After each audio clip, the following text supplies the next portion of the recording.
朗読一暮れの土、芥川龍之介作。お墨のせがれに死に別れたのは茶摘みの始まる時効だった。せがれの二太郎は足掛け8年、腰抜け同様に床についていた。こういうせがれの死んだことは五章よしと言われるお墨にも悲しいとばかりは限らなかった。お墨は二太郎の棺の前へ一本線香を手向けた時には、とにかく朝比奈の切通しか何かをやっと通り抜けたような気がしていた。二太郎の葬式を済ました後、まず問題になったものは嫁のお民の身の上だった。お民には男の子が一人あった。その上、寝ている二太郎の代わりに野良仕事も大抵は引き受けていた。それを今出すとすれば、子供の世話に困るのはもちろん、暮らしさえ到底立ちそうにはなかった。方々お墨は49日でも済んだら、お民に婿をあてがった上、せがれのいた時と同じように働いてもらおうと思っていた。婿には二太郎のいとこにあたる与吉を与えばとも思っていた。それだけにちょうど初七日の翌朝、お民の片付け物をしだした時には、お墨の驚いたのも格別だった。お墨はその時、孫の広次を奥部屋の縁側に遊ばせていた。遊ばせるおもちゃは学校のを盗んだ花盛りの桜の一枝だった。のうお民、おら今日まで黙っていたのは悪いけんど、お前はよう、この子とおらと置いたまんま、はえ出て行ってしまうのかよ。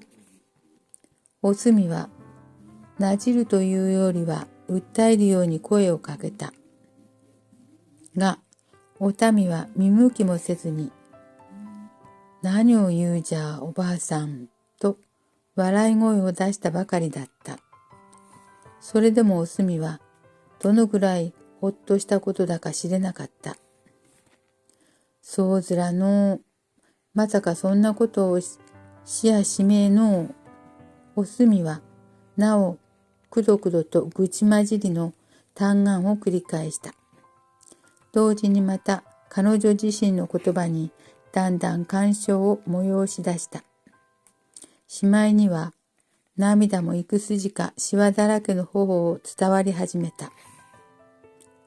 はいさね、わしもお前さんさえよけりゃいつまでもこの家にいる気だわね。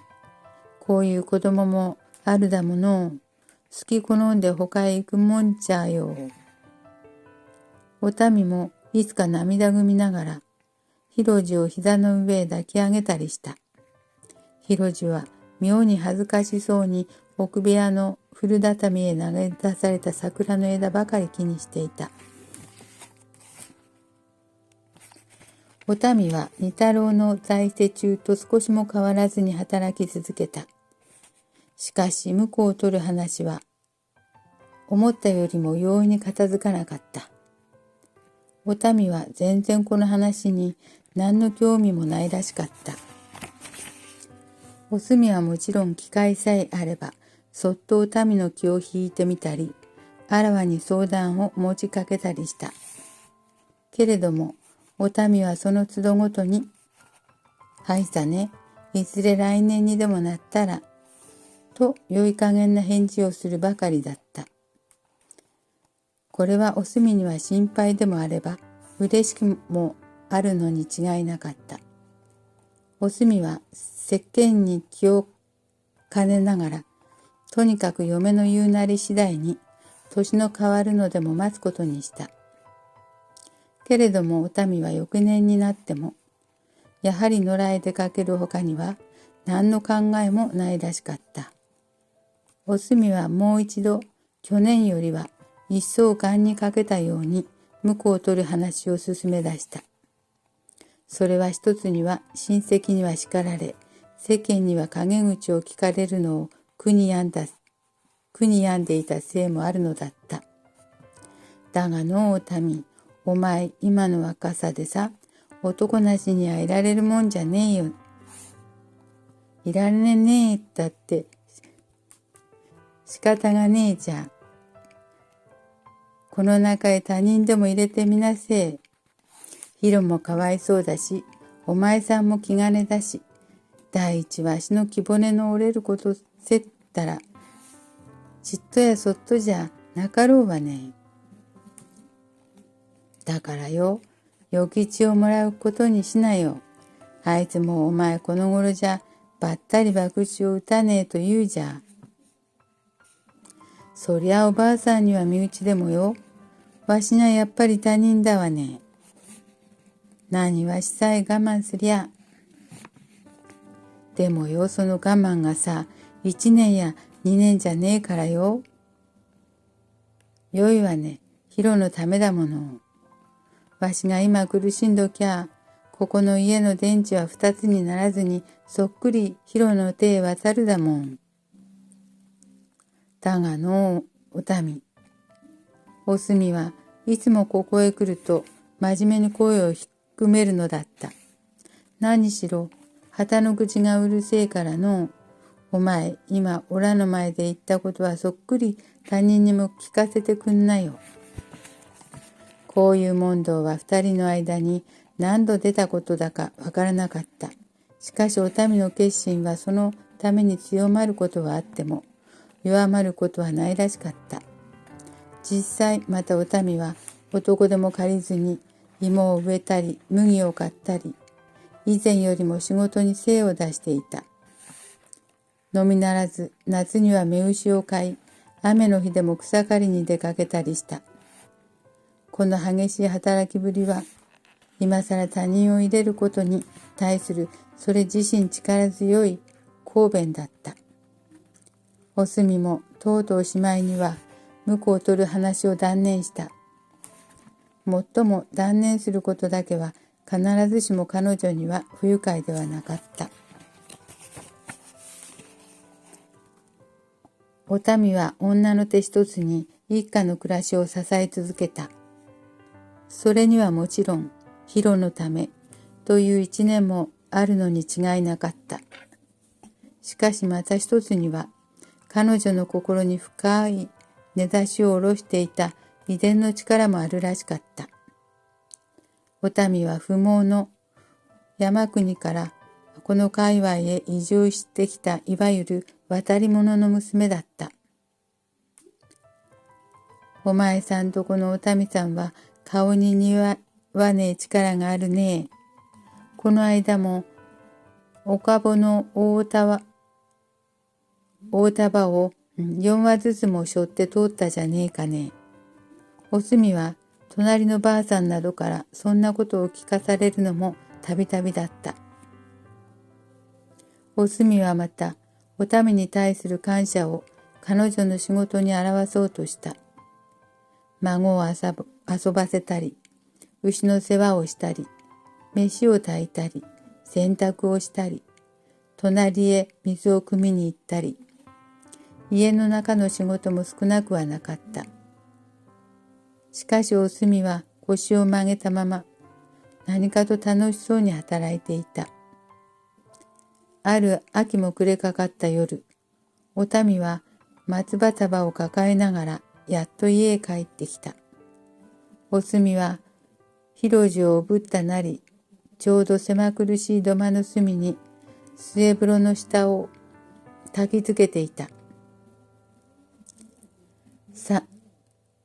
寒かったらのう遅かったじゃ。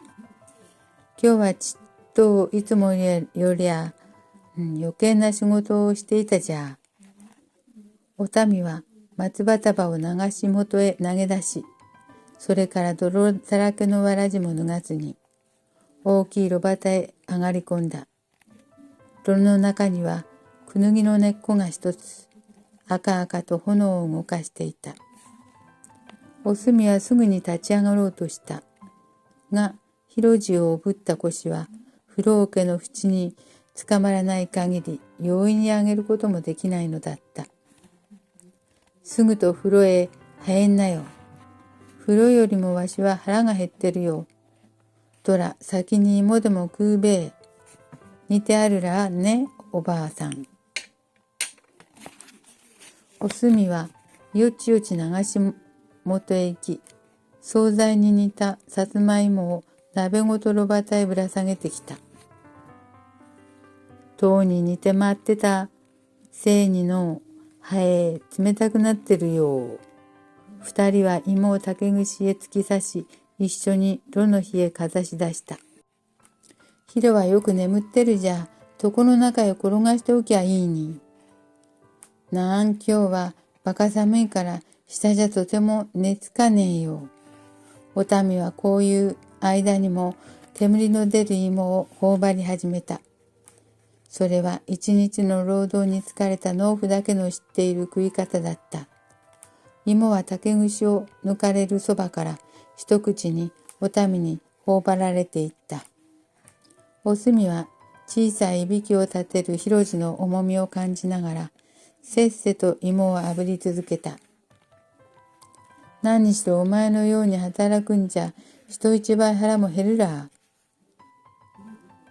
おすみは時々嫁の顔へ簡単に満ちた目を注いだ。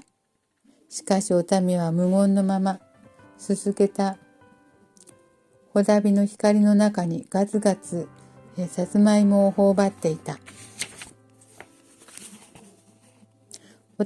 おたみはいよいよ骨身を惜しまず男の仕事を奪い続けた。時には夜もカンテラの光に7度をうろ抜いて回ることもあった。おすみはこういう男勝りの嫁にいつも敬意を感じていた。いや、敬意というよりもむしろ畏怖を感じていた。おたみは野や山の仕事のほかは何でもおすみに押し付けきりだった。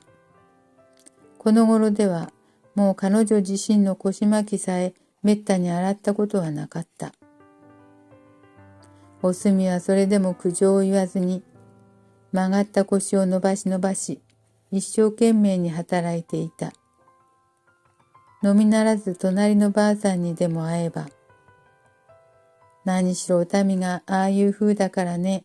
はえ、私はいつ死んでも家に苦労はいらねえよと真顔に嫁のことを褒めちぎっていた。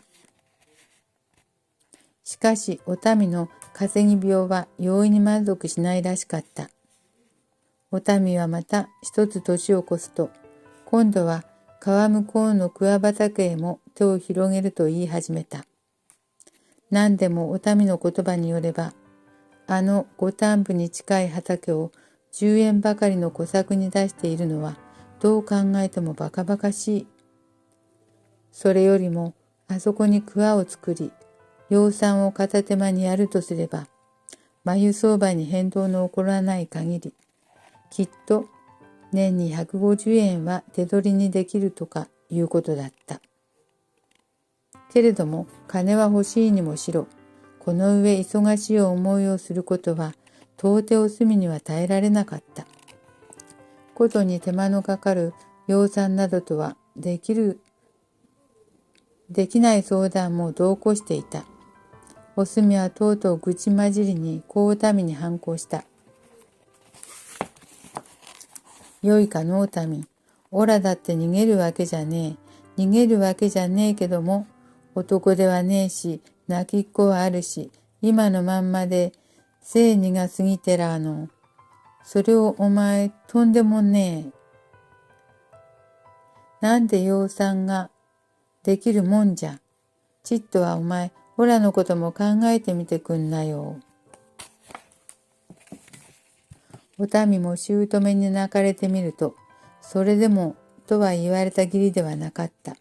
しかし養蚕は断念したものの、桑畑を作ることだけは強情に害を張り通した。よいわね、どうせ畑へはわし一人てりゃ済むんだから。お民は不服そうにお墨を見ながら、こんな当てっこつりもつぶやいたりした。お墨はまた、この時以来、婿を取る話を考え出した。以前にも暮らしを心配したり、世間を兼ねたりしたために、婿と思ったことはたびたびあった。しかし今度は片時でも留守居役の苦しみを逃れたさに婿と思い始めたのだった。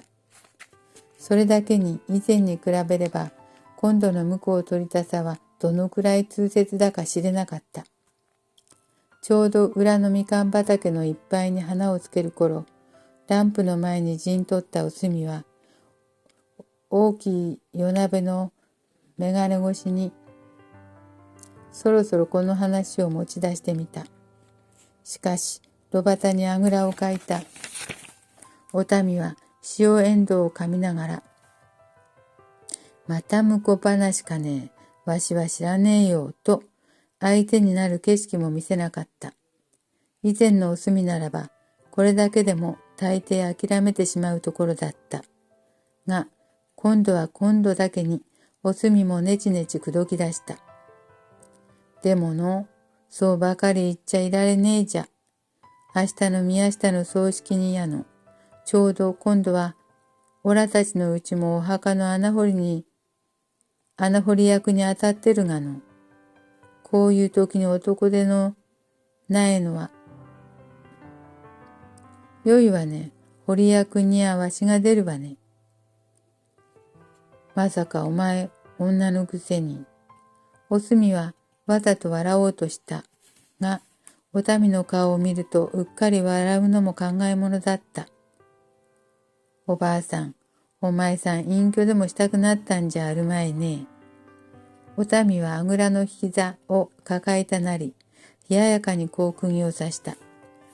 突然急所をつかれたおすみは、思わず大きい眼鏡を外した。しかし何のために外したかは、彼女自身にもわからなかった。なんお前そんなことを。お前さん、ヒロのお父さんの死んだ時に自分でも言ったことを忘れやしめえねえ。ここの家の電池を2つにしちゃご先祖様にもすまねえって。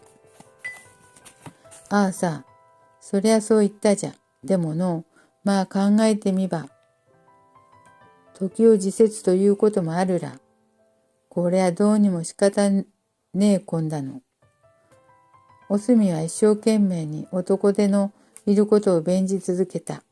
が、とにかくおすみの意見は彼女自身の耳にさえもっともらしい響きを伝えなかった。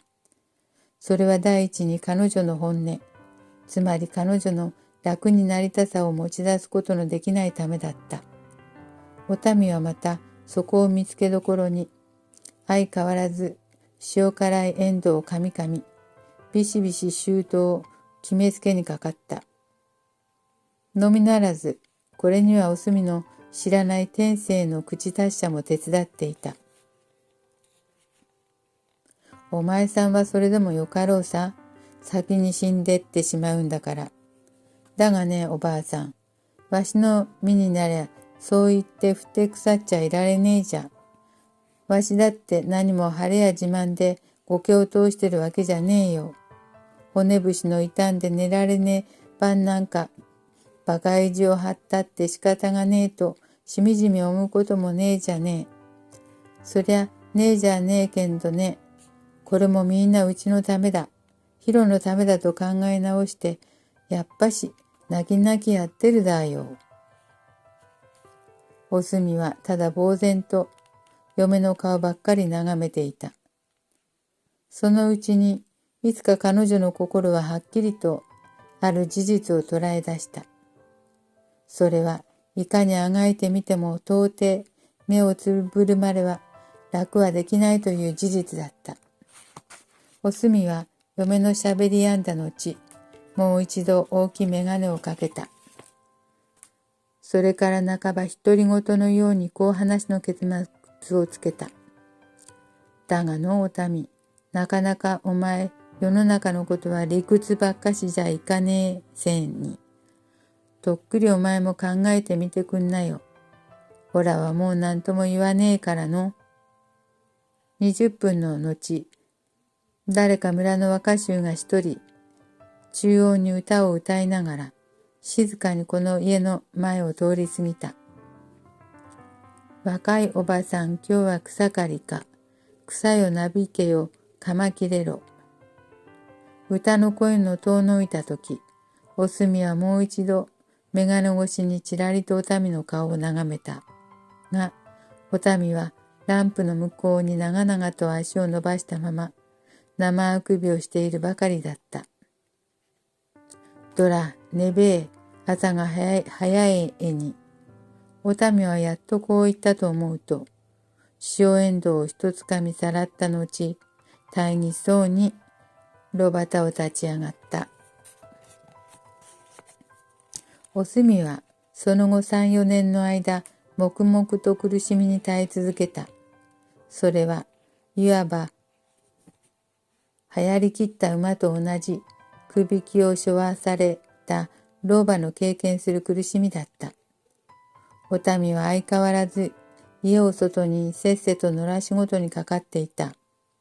おすみもはためには相変わらずこまめに留守居役を務めていた。しかし見えない無知の影は絶えず彼女を脅かしていた。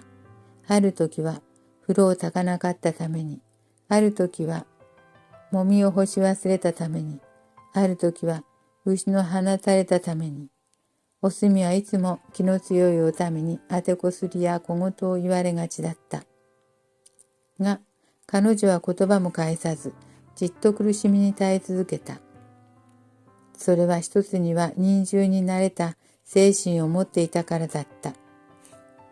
また二つには、孫のひろじが母よりもむしろ祖母の彼女に余計懐いていたからだった。おすみは実際、はためにはほとんど以前に変わらなかった。もし少しでも変わったとすれば、それはただ以前のように嫁のことを褒めないばかりだった。けれども、こういう些細な変化は格別人目を引かなかった。少なくとも隣のばあさんなどにはいつもご少よしのおすみだった。ある夏の日の照りつけた真昼、おすみは納屋の前を覆ったぶどう棚の葉の陰に隣のばあさんと話していた。あたりは牛部屋のハエの声のほかに何の物音もなかった。隣のばあさんは話をしながら短い巻きタバコを吸ったりした。それはせがれの吸い殻を丹念に集めてきたものだった。おたみさんは干し草刈りにの若えのに何でもするの。女には外へ出るよか、うちの仕事が一番良いだよ。いいや、畑仕事の好きなのは何よりだよ。わしの嫁なんか祝言からこれもう7年が間、畑へは愚か草むしりせただの一日も出たことはないわね。子供のものの洗濯だ自分のもののし直しだって毎日長の日を暮らしてらそりゃその方がいいだよ。子供のなりも身よくしたり、自分も小切れになったりするわ。やっぱし浮世の飾りだよ。でもさ、今の若い者は一体に野良仕事が嫌いだよ。なんずら今の音は。今の音はありゃお前さん、牛の兵だわね。牛の兵かい。もっとも炎天に甲羅を干し干し、泡の草たりをするのなんか若え時には辛いからね。二人の老婆はこういうふうに大抵平和に話し合うのだった。二太郎の死後8年余り、おたみは女手一つに一家の暮らしを支え続けた。同時にまた、いつかおたみの名は一村の外へも広がり出した。お民はもう風邪気病に夜も昼も明けない若ごけではなかった。イワンや村の若い衆などの若いおばさんではなおさらなかった。その代わりに嫁の手本だった。今の世の定女の鏡だった。沢向こうのお民さんを見ろ。そういう言葉は小言と一緒に誰の口からも出るくらいだった。おすみは彼女の苦しみを隣のばあさんにさえ訴えなかった。訴えたいともまた思わなかった。しかし彼女の心の底にははっきり意識しなかったにしろ、どこか天道を当てにしていた。その頼みもとうとう水の泡になった。今はもう孫の広次より他に頼みになるものは一つもなかった。おすみは12、3になった孫へ必死の愛を傾けかけた。けれども、この最後の頼みも途絶えそうになることはたびたびだった。ある秋晴れの続いた午後、本包みを抱えた孫の広次は、あたふた学校から帰ってきた。おすみはちょうど納屋の前に器用に包丁を動かしながら、鉢屋柿を吊るし柿にこしらえていた。広次は泡のもみを干したむしろを身軽に一枚飛び越えたと思うと、ちゃんと両足を揃えたまま、ちょっと祖母に、挙手の礼をした。それから何の次ほもなしに、こう真面目に尋ねかけた。ねえおばあさん、おらのお母さんはうんと偉い人かい？なぜや？おすみは包丁の手を休めるなり、孫の顔を見つめずにはいられなかった。だって先生がの、就寝の時間にそう言ったぜ。広次のお母さんは、この近在に2人とない偉い人だって。先生がの？先生が。嘘だの？おすみはまず狼狽した。孫さえ学校の先生などにそんなお嘘を教えられている。実際おすみにはこのくらい意外な出来事はないのだった。が、一瞬の狼狽の後、発作的の怒りに襲われたおすみは別人のようにお民を罵り出した。おお、嘘だとも、嘘の皮だわ。お前のお母さんという人はな、外でばっか働くせいに、人前は偉くいいけれどな、心はうんと悪な人だわ。おばあさんばっか追い回してな、気ばっかむやみと強くなってな。広次はただ驚いたように色を変えた祖母を眺めていた。そのうちにおすみは反動の来たのか、たちまちまた涙をこぼし始めた。だからな、このおばあさんはな、我一人を頼みに生きているんだぞ。我はそれを忘れるんじゃねえぞ。我もやがて17になったら、すぐに嫁をもらってな、おばあさんに息をさせるようにするんだぞ。お母さんは長平が住むまじゃなんか、気のねげえことを言ってるがな。どうして待てるもんか。よいか。我はおばあさんにお父さんと2人分孝行するだぞ。そうすりゃおばあさんも悪いようにはしねえ。何でも我にくれてやるからな。この柿も産んだらおらにくれる？広次はもう物欲しそうにかごの中の柿をいじっていた。おさえ、くれないで。我ら年はいかないでも何でもよくわかっている。いつまでもその気をなくなすじゃねえぞ。おすみは涙を流し酌量するように笑い出した。こういう小事件のあった翌晩、おすみはとうとうちょっとしたことから、お民とも激しいいさかいをした。ちょっとしたこととは、お民の食う芋をお墨の食ったか、ということだった。しかしだんだん言い募るうちにお民は霊障を浮かべながら、お前さん働くのが嫌になったら死ぬより他はねえよ、と言った。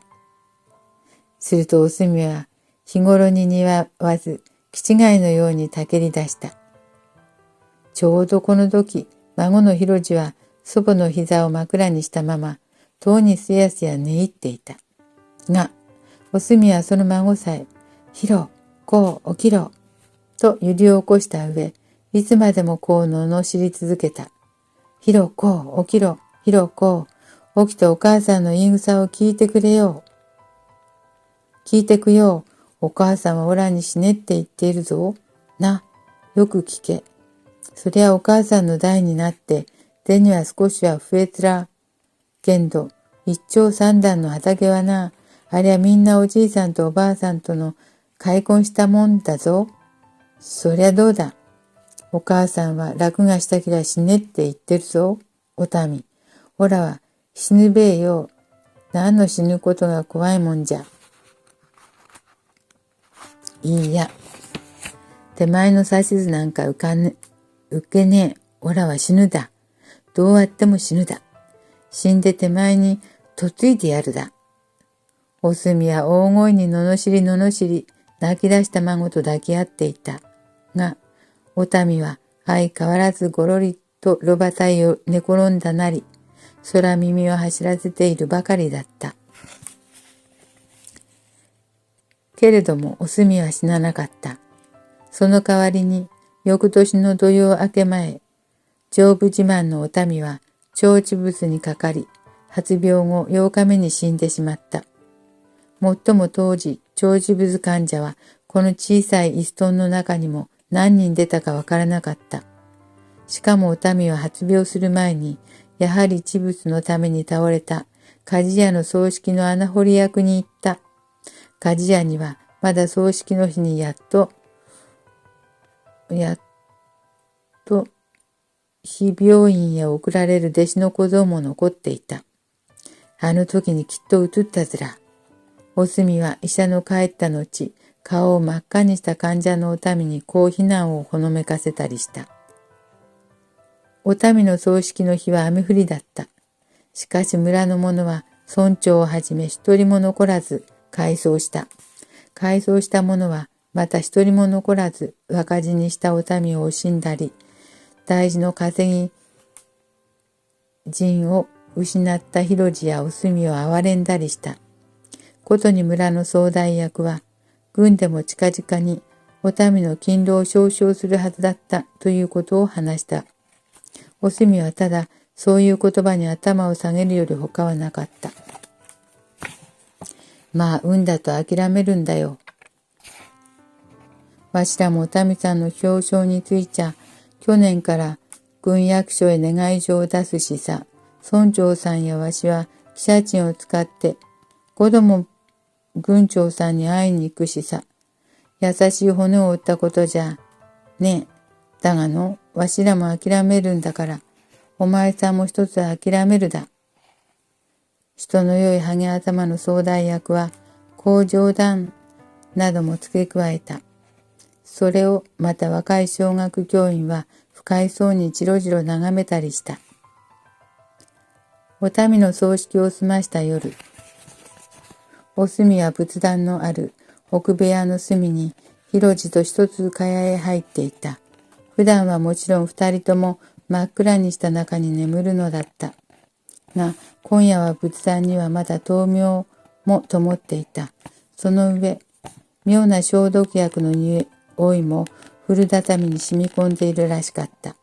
お墨はそんなこんなのせいか、いつまでも容易に寝つかれなかった。お民の死は確かに彼女の上へ大きい幸福をもたらしていた。彼女はもう働かずともよかった。小言を言われる心配もなかった。そこへ貯金は3000円もあり、畑は一長三段ばかりあった。これからは毎日孫と一緒に米の飯を食うのも勝手だった。日頃好物の塩マスを俵で取るのもまた勝手だった。おすみはまだ一生のうちにこのくらいほっとした覚えはなかった。このくらいほっとした。しかし記憶ははっきりと9年前のある夜を呼び起こした。あの夜も一息ついたことを言えばほとんど今夜に変わらなかった。あれは現在血を分けたせがれの葬式の済んだ夜だった。